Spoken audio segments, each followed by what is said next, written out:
everybody. It's Allie, and welcome to our Y&R Chat for Sunday, May 25th, 2025. Is there a new Valentine's Day in May? Something I didn't know about? Is there a Valentine's Day 2 now? I honestly had to check my calendar to try to figure out what the romantic holiday was on Wednesday. But there wasn't one. No holiday in May. Well, except for one of the most important holidays, the Y&R Chat anniversary. Tomorrow, May 26th, is the 17-year Y&R Chat anniversary. Y&R Chat-iversary. If you can believe it. Wow! Started in 2008. We are at year 17. There have been a total of 981 videos, 762 podcasts, and over 61,000 of your comments at yrchat.com. Just wanted to take a moment up top to acknowledge that. It feels like a pretty big milestone, and I just wanted to thank you all for being here with me through it. Now, I have to say, Wednesday's episode was my favorite episode of the week. I liked the slow romance. There were no half-baked plots that I needed to follow. Not a single mention of the name Aristotle Dumas. It was just pure romance. So much romance for a Wednesday at the end of May. And not a single flashback. It was all new romance. First we had Victor showering Nikki with gifts and attention from now until her birthday. Apparently 1 gift per day until we get to her birthday. And I'm a sucker for the classics. I really think you can't beat the classic soap opera moment of the guy not only giving the gal a necklace, but spinning her around, her holding her hair, and then getting that necklace put around her neck. I find that romantic. And we really leveled up since it's 2025 and Eric Braeden is 80 years old now. The show said, give the man a magnetic clasp. We are not going to be fumbling around with those old style hooky clasps. We have upgraded the romance for arthritic hands in 2025. And I say, yes, that is how you do it. Much appreciated. Is it selfish of me that I want to see more gifts? Just show me the gifts. The locket with the picture in it of Nikki and Claire and Victoria, miniaturized by magic. Never mind the other grandchildren. I found that to be very lovely. But then again, I'm a simple girl. I want to see more romantic gifts. I want to know what else Victor's going to come up with. Maybe a vacation they'll never take. At least Y&R has gotten away from that in recent years. It used to be he would always spoil her with a romantic vacation that would never come to fruition. But now that's Jack and Diane's job. Jack and Diane also having a romantic evening, saying that they're going to finally get around to going on a honeymoon. I mean, what's it been, 2 years? We're finally going to go on that honeymoon. Yeah, right. I'll believe it when I see it. Oh. Diane and Jack really have become a favorite couple for me. I really enjoy their romance. I like Jack and Diane independently, and having them together is really nice. But during their romantic scene, I was thinking, I can't believe we're still going on about the mansion remodel. I am really not sure how many more different ways we can slice and dice our feelings on this remodel. But then I saw the previews for next week, and Tracy is coming home, and then apparently Ashley's coming home right behind her. I have to say, I'm excited for that, because what if, shocking twist, Tracy hates it and Ashley loves it? That would really blow my mind.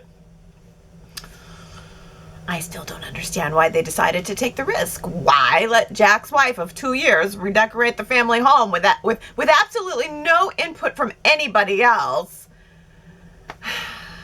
I am getting used to it though, and I thought it really did make a nice backdrop for the romance this week. That foyer is so fresh and so bright, and I'm even liking the pink couch. I noticed there's pink carpet in the dining room too. I'm kind of liking it. It feels romantic. It was a perfect setting for Jack to put on a tuxedo and sit around the house in. Just putting on a tuxedo, stay home tonight. That is romance. Oh. 3 couples, 3 romantic gestures. All 3 couples had love. All 3 couples had dancing. But only Michael and Lauren had a private piano player who takes requests. I will never stop appreciating the live jazz piano player in the background, and I love that romantic mood, buying out the jazz club for a private romantic evening. The nobodies of Genoa City showing up at the doorstep for an after work drink, and the staff having to turn them away due to a private event. I love that. It's a power move. Michael's power move for a private grovel.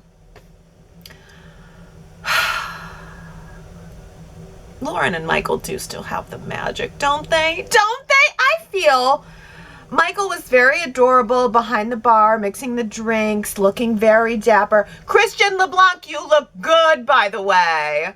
Very handsome. And Lauren too, her hair is like a sunsetty painting. It was so multicolored, just gorgeous, gorgeous. But Michael's romantic evening for Lauren was the only one that included an apology. He was apologizing to her for basically being Victor's lackey for all of these years, followed by a declaration that he was going to quit working for Victor, followed by an entire episode where he tries to quit working for Victor, which may or may not even have worked. Michael said, "Victor, I gotta quit you."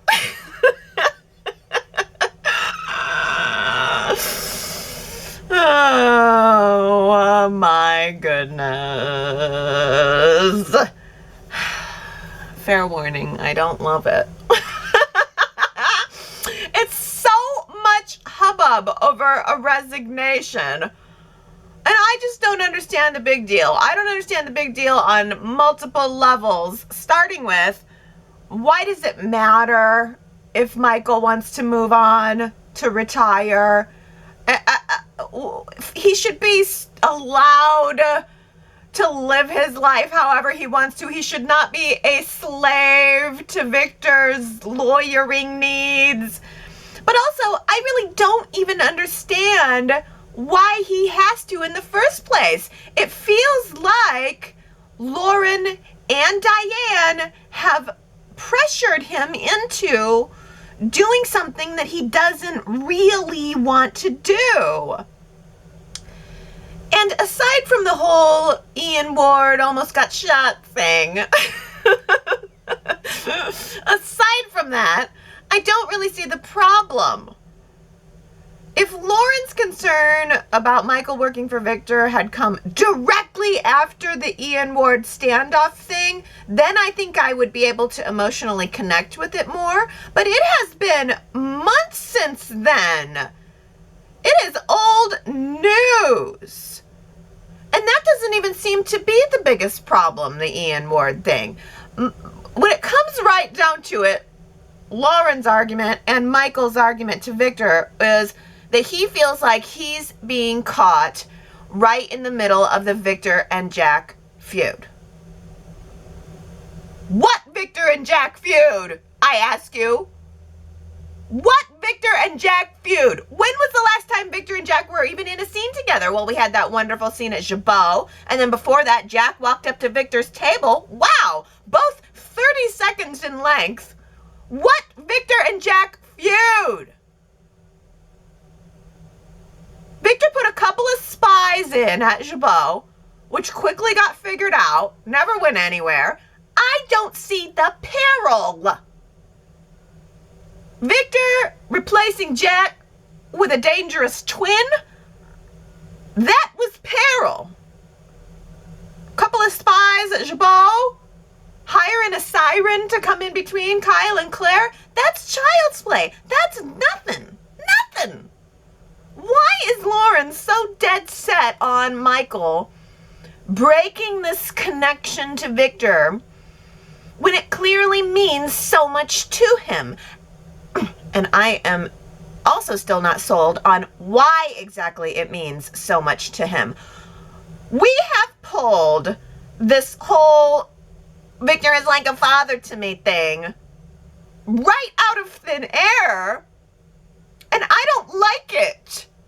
Michael magically seeing Victor as a father figure has removed Michael from being in the position of trusted colleague, which is what he always has been, trusted colleague. It just makes Michael just another member of the Newman family that Victor can push around. Now that's all Michael is. He's just another member of the Newman family that Victor can push around. Victor has been doing the same thing to Adam and Nick and Victoria for all of these years. You are either with him or you are against him. I feel like what was special about Michael Baldwin was that he didn't take it. He didn't have to. The reason that the dynamic between Michael and Victor was so strong and so compelling was because Michael wasn't emotionally invested. He was able to tell Victor no. He was able to give him that outside perspective. And now suddenly Victor is Daddy I never had. Which is weird, frankly. Weird. Why?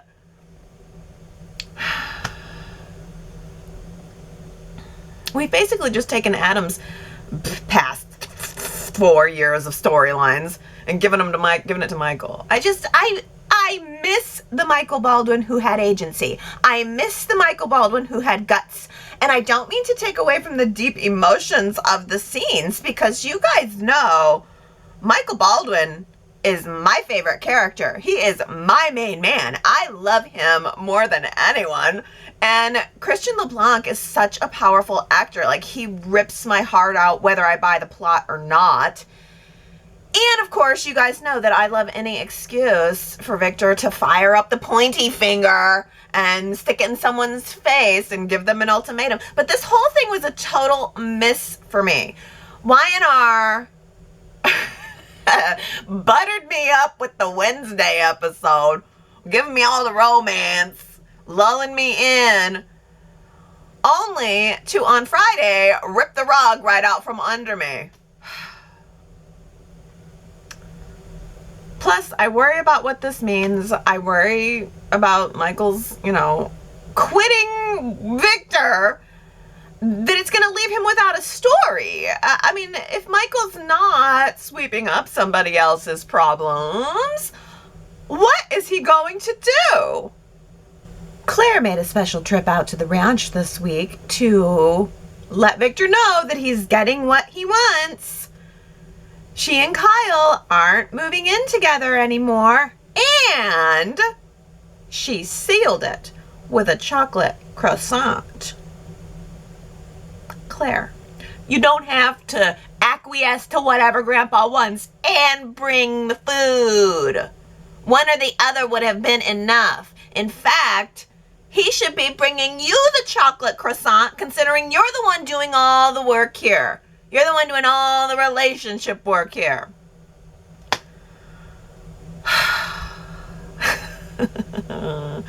I did love Victor and Nikki rehashing the Bayou romance this week. Just looking back on the whole thing with this 45-year perspective, or however long it was. And I loved Nikki making the connection that, well, they too had people who didn't believe in their young love. Just like Kyle and Claire. She said, don't you remember what it was like to be young and in love? Nobody was going to stop us. And why do we have to try to stop Kyle and Claire? You know, it's crazy that Victor is so sure that Kyle will break Claire's heart when I'm pretty sure that Victor has broken Nikki's heart a time or two, if I recall correctly.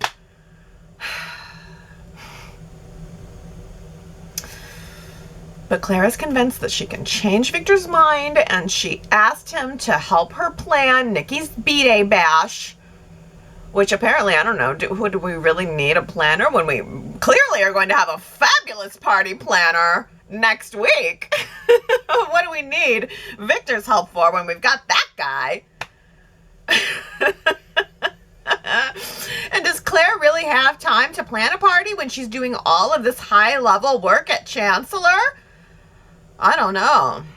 She's gonna need some help from somebody, I guess.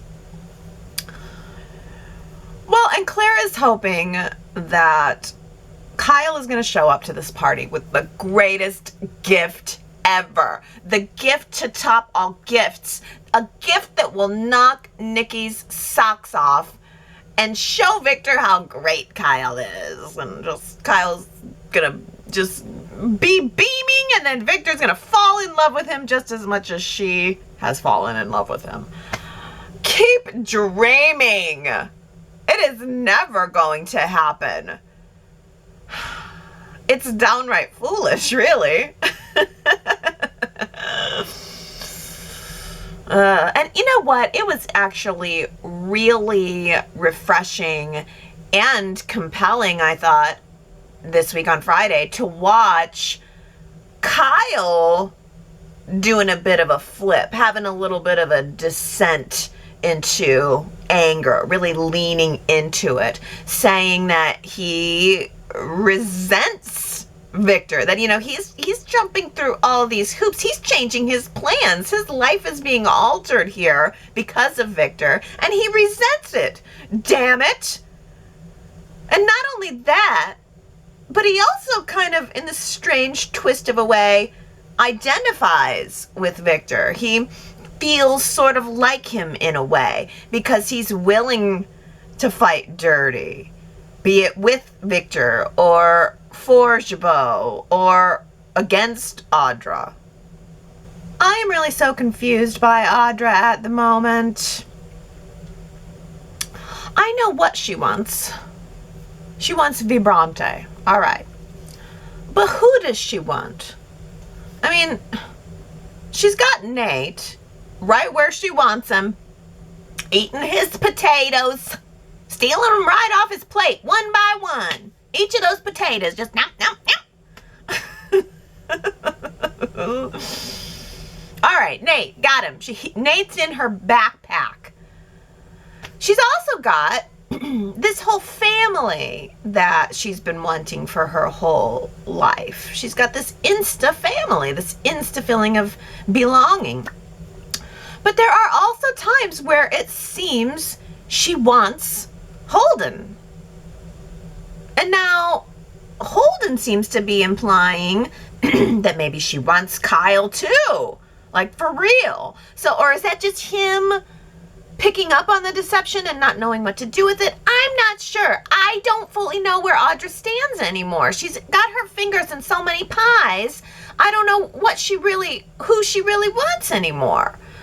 This week we had this awkward breakfast run-in between Audra and Nate, and Kyle and Claire, where everybody played nice. But then privately, Nate and Claire were saying, what's going on here? What are we doing here? Nate said, well, I know it's not a coincidence that Victor is funding a company for you that would pit you against Jabot. So come out with it. What is it? And of course, she's not going to do that. But I actually also kind of liked Claire telling Audra that she knows she's working with Victor. Claire was like, I'm not playing this game. I know that the two are connected, and I know that it's probably part of a plot to break up my relationship. So I'm at the very least not going to pretend that I don't know what's going on. But I will still bring Grandpa a croissant and pretend it's okay that he's trying to wreck my love life.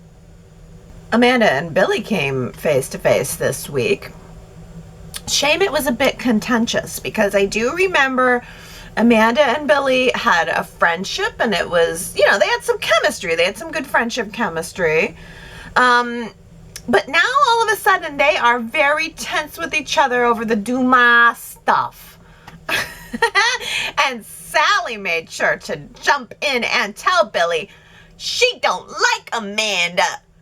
Oh, that made me so happy. That was so great. Sally don't like Amanda. All right. Now we're getting somewhere. Let's do something about it.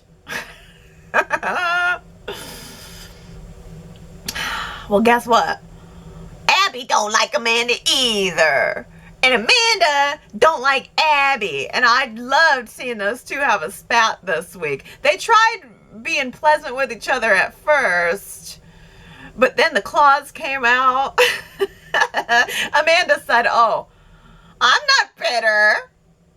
What makes you think I'm bitter? Just because I came home one day from caring for my sick mother and found you and Devon naked on my couch, it's not a problem. I'm not hanging on or anything. Happiness is the best revenge. Oh, yeah. Sure. Yeah, I thought that was a very good confrontation, and it got even better when Devon jumped in the mix, because Devon made the best point.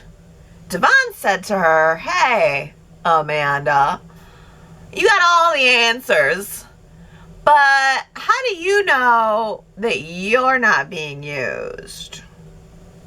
You've been sent to placate the troops, but who's to say you're not part of the agenda? That's a good point. And Lily and Damian basically discussed the same thing, and, she agreed. And yeah, I mean, Amanda loves saying that Dumas is here to support the Winters. Dumas loves the Winters. Dumas respects the Winters. Dumas is here to protect the Winters. But why? It almost sounds like Dumas would be someone that they know. Damian made a quick phone call on Lily's behalf to try to find out. I mean, Phyllis can't get a meeting. Devon is demanding a meeting, but Damian and Amanda, these two outliers, can just get the guy on the phone lickety-split. And Damian also told Lily, just be reassured, just like Amanda reassured, there's absolutely nothing exciting. I mean, absolutely nothing suspicious going on here. Damian continues to be the ideal son, while Lily and Devon continue to doubt him all week, every week. It's, can we trust Damian? Yes, I think so. No, I don't think so. I don't know. This week, Damian asked Amy to move in with him to make Genoa City both of their official homes. I mean, last week he agreed to quit his job to come work for Winters in some vague management capacity. I don't know what more Lily and Devon want. I don't know. But by the way, hotels.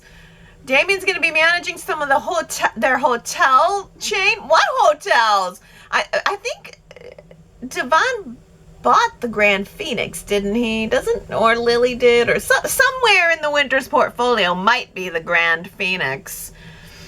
And Lily did manage the athletic club for some time. So, okay, I can buy they've got some hotels in their portfolio. But you know what really piqued my interest was the mention of the concert venues. I mean, summer is coming. I would love to see some concert planning.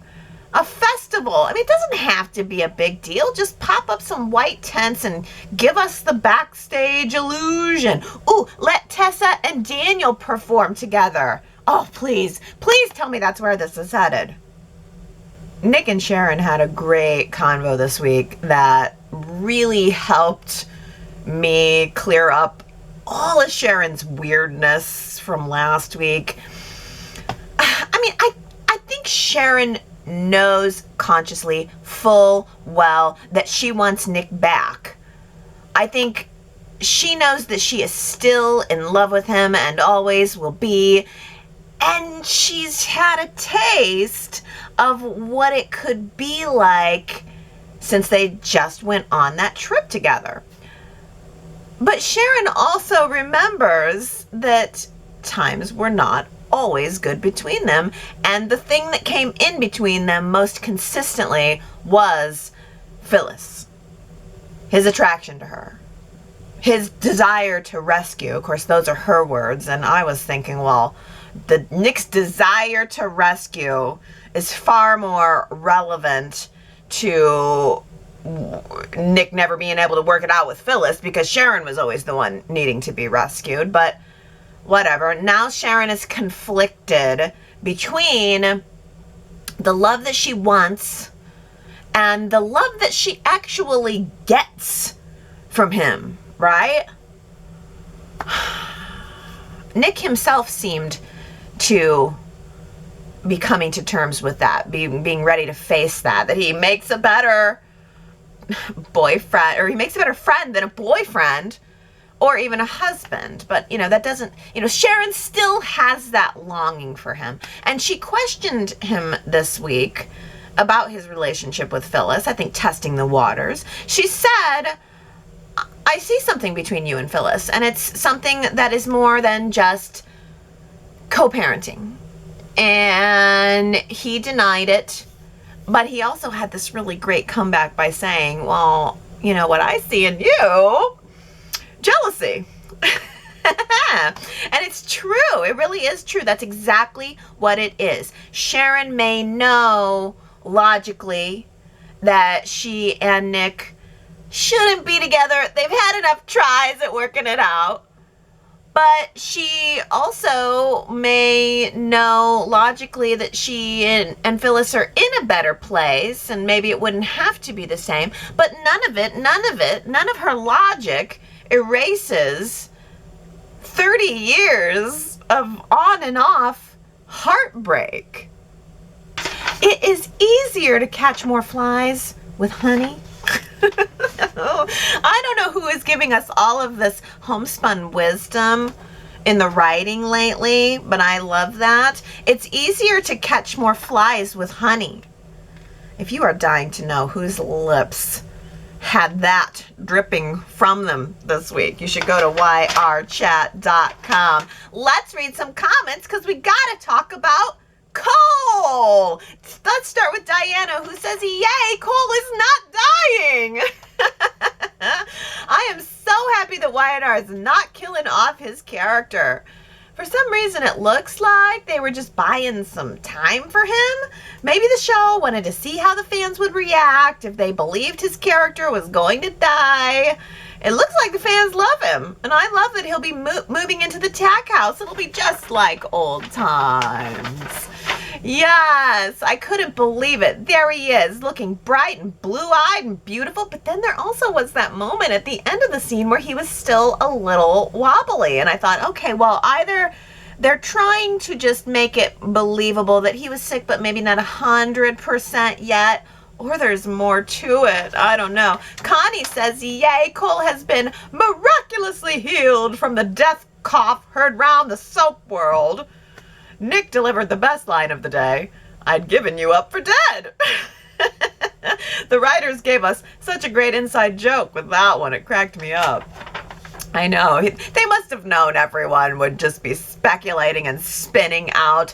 Maybe it was just buying time.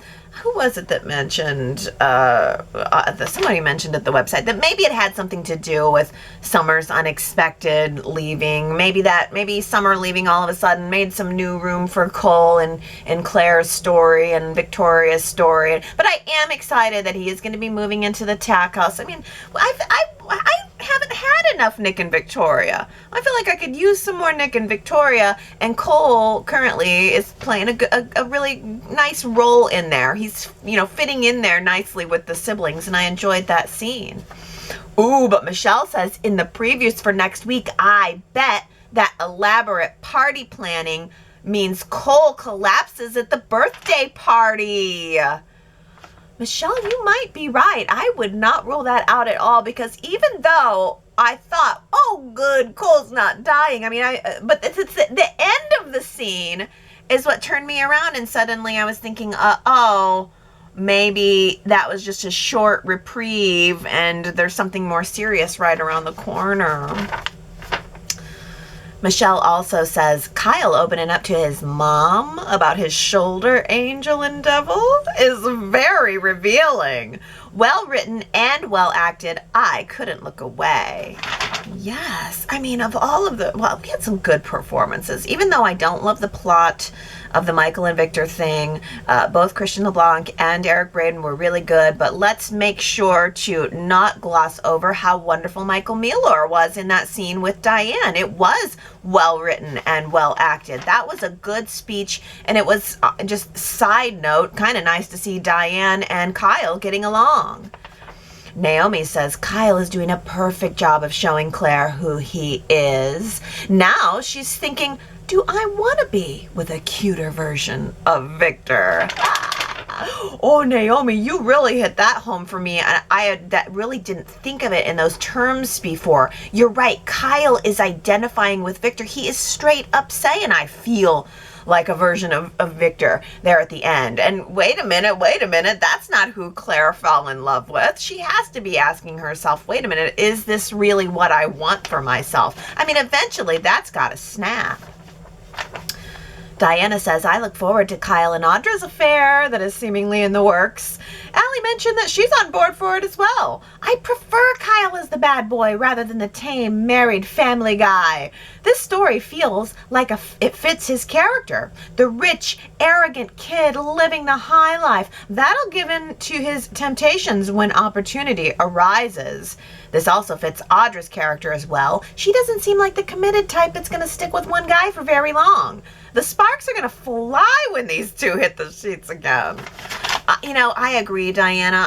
Especially on the fact that scene on Friday with Kyle does make me realize that he's so much better as, you put it perfectly, the rich, arrogant kid living the high life, giving into his temptations. Yeah, that feels more nuanced to me. That feels more interesting to me. And the same with Audra. It has been nice seeing her, the softer side, but it's never quite... Something about it just, I don't know, it's not as satisfying. I think that having Kyle and Audra be baddies is a little bit more entertaining, and having them eventually come together will certainly create some sparks. Naomi says, I like that both Claire and Nate are well aware of something is off, or suspect that Kyle and Audra is more with their pleasantries. Claire especially is a careful observer and quick to tuck away pieces of the bigger picture. She looked cute today in her short dress, fishnets, and boots. Those cowgirl boots were so cute. Claire has got some interesting fashion, because early in the week she was giving me like a 60s mod. She had a blue eyeliner and she just looked like a early 60s mod girl, and she was pulling it off. I think they're doing a lot of original styling with Claire lately, and some of it is not a hit. I mean, we're thinking about her IHOP uniform from last week and the weird bows, and they're taking some fashion risks with Claire, but I like that. You know, that's kind of what fashion is. You got to kind of push that envelope a little bit, and that is another facet of Claire's character that makes her interesting. Oh boy, Daisy says, I don't blame Michael for leaving his stressful job, but at the same time, I'm not so sure that he really quit. I wonder if Michael and Victor staged Michael's quitting because they discovered that their homes and offices were bugged with hidden cameras. Then, with Nikki and Lauren's help, they orchestrated the scene so that whoever bugged them would think Victor's now alone without any legal help or support, and also let it be known how out of control Victor will be without Michael. Then, during the catch-up, sharing thoughts, sneaky in-person contact chat, Victor and Michael set the stage to get the upper hand on the infiltrator. And with some research and digging, they discover who that person is and what their intentions are, and forge a plan to turn the tables on them. That would be good. That would be a good twist. I don't know if Y&R is thinking that deeply about it, but that would be the better twist of interest in my mind. I like the theory. Sharon W. says Victor tells Michael that family does not abandon family. And he tells Nikki not to mention Michael Baldwin's name again. For the viewers who are often angry at Victor, could you not tell that he seemed really hurt by Michael's abandonment of him? It has always been a mutual caring and respect between the two of them, and the two of them have always felt like family. Victor, of course, seems to always be the man in charge, and similar to a parent that tells you they only want the best for you and will always look out for you. Victor will always take the lead and will be the one in charge of any situation between these two. Yeah, I mean, it's a good point, Sharon W. The dynamic was never, I guess, equal. I guess if you know, thinking back on it, because Victor was always the boss and Michael was always the lackey. It's just I'm slow to get on to the father-son dynamic train. That is never the dynamic that I have been impressed with over the years. I've never gotten that vibe whatsoever. I always felt like it was respected colleagues. It's sort of similar to the relationship that Victor had with Neil in a way. Just, you know, this is the person who is not in my family, who is, you know, absolutely a respecting relationship, but who is not afraid to tell me no, who doesn't have the emotional stakes. Victoria says Victor was acting like the petulant father who wasn't getting his way. He was also a bit manipulative about it. At the beginning, I thought Victor was going to take it well, but then he told Michael he would make it impossible for him to leave. I see it differently than Michael abandoning Victor. Michael just doesn't want all the baggage, which goes with working for Victor.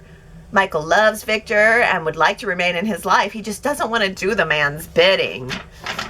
And that's fair, Victoria. I mean, that's fair. If he doesn't want to work for you, why would you want him? You know, why would you want to make... I mean, you know, I think Sharon W. made a great point that, you know, Victor feels that sense of abandonment. This is someone who's been with him for a long time. So he has a right to that feeling, but at the same time, Michael also has a right to his feeling of just, you know, wanting to respect the relationship, but not...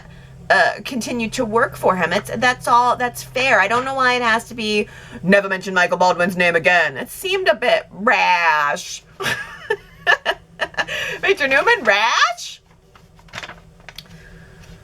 Sharon W. also says, kill two birds with one stone. Victor can peel Amanda away from Aristotle Dumas and leaves the Winters family to solve that mystery. The second part is to have Victor enlist Amanda as his new attorney. She is equally, if not more, brilliant than Michael, and she can be completely secretive when she needs to maintain someone's confidence, solely Victor's. Ooh, I never would have thought of that, but you're probably right. Do we know, is Michelle Morgan hanging around for a while? Are we going to have Amanda for a while, or is this just a temporary gig? Do you think she could go on to be Victor's new attorney? Could be. Certainly could be. She's less attached, so she could be more neutral. But Steven says, I don't really know Amanda's character, but my feeling is that she would not be involved with kidnapping someone at gunpoint, taking him to Victor's to be interrogated, and then killed. She wouldn't make it in Victor's world. Well, that's what I liked about the Michael Ball, that dynamic is he needs someone to tell him no. And Nikki's sitting there at the table with Jack and Lauren. Well, who's gonna tell Victor no? I don't know. How about you, Nikki?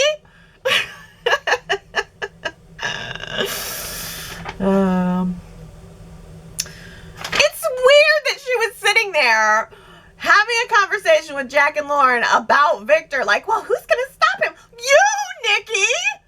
Is that totally out of the question that you might be able to keep your husband in check a little? She's conspiring with other people now to keep her own husband in check? Something off here. Something off here. T. Nicole says, I don't understand the entitlement that the Winters family, as in Devon and Lily, have when it comes to demanding others to tell them everything they want to know and want them to do. If I were Amanda, I'd be like, I told you what I came here for. You, Devon, and Demas is not interested in Winters. It's your choice if you want to believe me or not, but I'm out. Have a nice day. Since when does Amanda owe Devon and Abby any sort of explanation? Maybe the Winters should put more energy into putting on a major summer music festival than some worrying about a top business player possibly doing something to take Winters. How would Dumas even get Winters if it's owned by Devon, Lily, and Nate? Boom, boom! How would he even get Winters if it's owned by Devon, Lily, and Nate? It's not a publicly traded company. It's a private family company. Ugh, it's such a mess. Dumas is such a mess. And when are we going to get there? Every week I think, oh, maybe we're one step closer, and it never is. Oh, Sue W. did have one theory that I have not heard before, and I like it. She says, is there any chance that A. Dumas is Jack? Okay, now here's a theory. That's a theory I haven't heard. I've heard all the other ones. And I don't, and again, it's like, I don't see how any of this is going to lead to a big shocking surprise and a satisfying reveal. But I will say, if Dumas was Jack, that could put a little crimp in things if the person trying to take over Chancellor was really Jack. And he's just playing it cool with Billy, and maybe that's why he contacted Billy in the first place. I think that's not a bad theory, and for crying out loud, it would give some credence, some background, some fluff, some stuffing to the Jack and Victor rivalry that's supposedly going on right now that I don't really see. So that's a good one, Sue W. I like that thought. Last week I asked you guys if you think Damian is legit. 69% say yeah. Most people kind of believing in Damian. 31% saying no, he's playing everyone.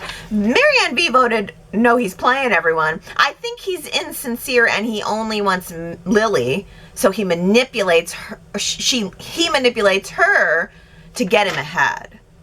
I mean, if anything, yeah, it does feel like Lily's getting played. It would be a great twist if this whole time Lily thinks she's playing him, looks like she's playing him, but nope, he flips the script and he's playing her. Robin says Damian and Amy are laying it on a little too thick, almost sickeningly sweet. He wouldn't do that big of an about-face after not long ago being Mr. Angry. Devon pointed out the abrupt change in attitude, and I thought Damian was sincere until Monday's episode. Not sure. Now I'm not sure, especially after seeing Devon's skeptical look like he wasn't falling for it like Lily and Nate. By the way, Devon is maturing well. He is starting to fill out and having that hunky Malcolm look. Yeah! He's filling out and having that hunky Malcolm look. Speaking of love. Gary asks, who loves best? That is the question of the week. Of the three loves, who loves best? I know where your vote would go, Gary. Astra says, is it Valentine's Day 3 months late? I guess they were going for a theme for this episode. Valentine's Day 3 months late. Sherrod says, so the previous week, Young and the Restless completely ignores the young couple's third wedding anniversary date. Yet the following week, we see two old couples, one middle-aged couple, just professing their love up the wazoo. And then they wonder why they don't attract younger viewers. So last week was Mariah and Tessa's wedding anniversary. Why would they not have tied their current story into an anniversary date? That's a great question. And why have we not touched on Mariah just walking away? I mean, there's such a long gap in between some of the stories sometimes right now. I mean, it's hard to, you get all like, oh, what's going on with this? And then you don't see it again for 2 or 3 weeks. T. Nicole says, it's nice to see the 3 couples in love, but I'll be completely honest, I was bored. I love the sweet moments between the married couples, but in the scenes in between, the other drama going on, not one whole episode about absolutely nothing. I feel like this episode took away the momentum of the other drama going on.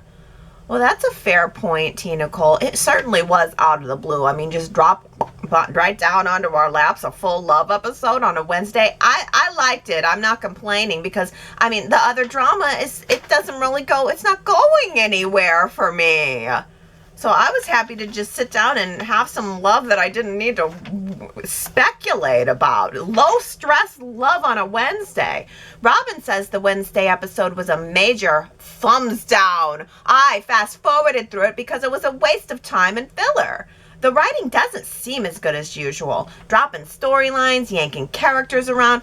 Example, Sally and Chelsea leaving their passion careers, then in one day already regretting it because they have to be conscious of their boss boyfriends. Boring! Cole having a weird flu? Odd writing. Was it COVID after travel? I agree with Allie that the dumbass